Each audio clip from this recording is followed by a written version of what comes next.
आरफा की बात सुनकर दोनों मुस्कुरा उठीं। कुछ ही देर में तैयार होकर दोनों घर से निकल जाती है। भूमि अपनी स्कूटी को लखनऊ शहर के हजरतगंज की तरफ मोड़ देती है। वहां पहुंचकर दोनों पहले ढेर सारी शॉपिंग करती हैं, फिर अपने पसंदीदा चाट वाले के पास जाकर तीखी पानीपुरी बनाने को कहती है। लेकिन आज भूमि कहीं खोई खोई सी थी। आरफा ने उसके कंधे पर हाथ रखकर कहा, अरे परेशान ना हो मेरी जान, कुछ ना कुछ जरूर करेंगे हम यार। इस बार तो पापा भी मां की साइड में है, हमारा मन बहुत अशांत है। आरफा भूमि ने कहा। आरफा, ठीक है, हम दोनों दरगाह चलते हैं, वहां जाकर थोड़ा अच्छा लगेगा। ठीक है ठीक है, कहकर भूमि मुस्कुरा दी। अलग अलग धर्म होने के बाद भी आरफा और भूमि ने कभी कोई भेदभाव नहीं किया। भूमि हर साल आरफा के घर ईद मनाती तो आरफा भूमि के साथ दिवाली पर दिए जलाती। दोनों मंदिर साथ जाती और मस्जिद भी घर वालों से छुपकर भूमि ने आरफा के साथ कई बार बिरयानी खाई थी। चाट खाने के बाद दोनों पीर बाबा की दरगाह जा पहुंची। अंदर जाकर आरफा ने भूमि को मन्नत का धागा देते हुए कहा, तुम मन्नत मांगो, हम अब्बू से मिलकर आते हैं। दरअसल आरफा के पिता इसी दरगाह में काम करते थे। आरफा भूमि को छोड़कर दूसरी तरफ चली गई।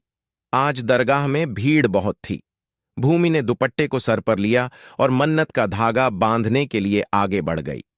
जब वो धागा बांध रही थी, उसकी उंगलियां यकायक ही जाली के दूसरी तरफ खड़े किसी शख्स की उंगलियों से छू गई। छूते ही भूमि के दिल में एक अजीब सी बेचैनी हुई। उसने नजरअंदाज कर धागे को बांध दिया।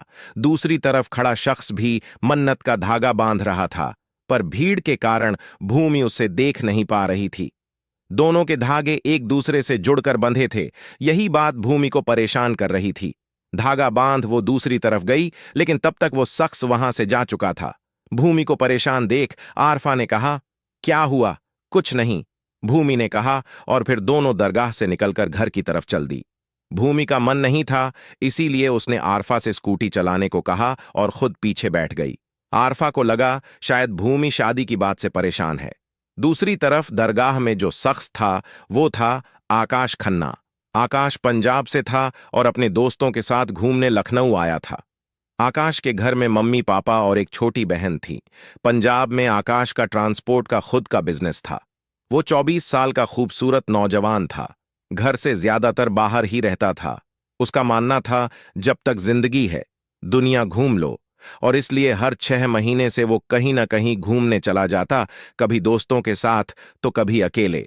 अब तक वो इंडिया की बहुत सी खूबसूरत जगहों पर घूम चुका था, पर भूमि को उसके छू जाने से भावनाएं क्यों जगी ये कोई नहीं जानता था।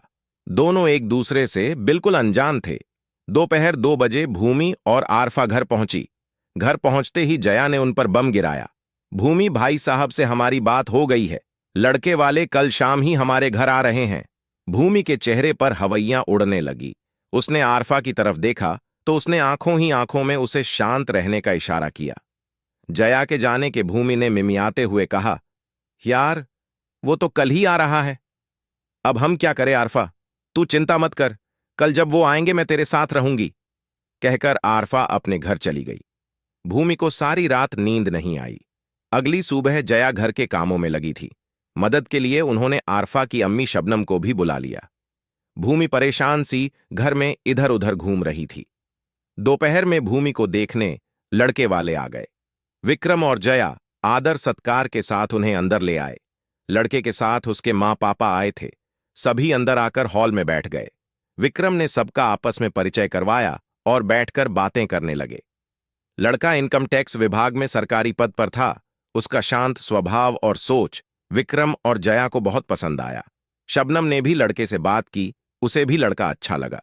सभी चाय नाश्ता करने लगे। आरफा आई और सबको नमस्ते करके ऊपर भूमि के कमरे में चली गई। भूमि सूट पहने तैयार हुए कमरे में इधर उधर घूम रही थी।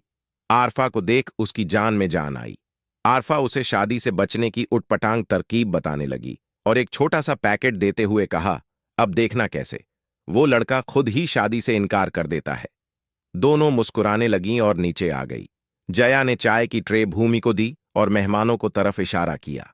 भूमि ने सबको चाय का कप दिया और नजरें झुकाकर सोफे पर बैठ गई। लड़के के माँ पापा को भूमि बहुत पसंद आई। उन्होंने भूमि से कुछ सवाल जवाब किए और भूमि ने भी पूरी शालीनता से उनके सवालों का जवाब दिया। भूमि के जवाब सुनकर लड़के के घर वाले पूरी तरह संतुष्ट हो चुके थे।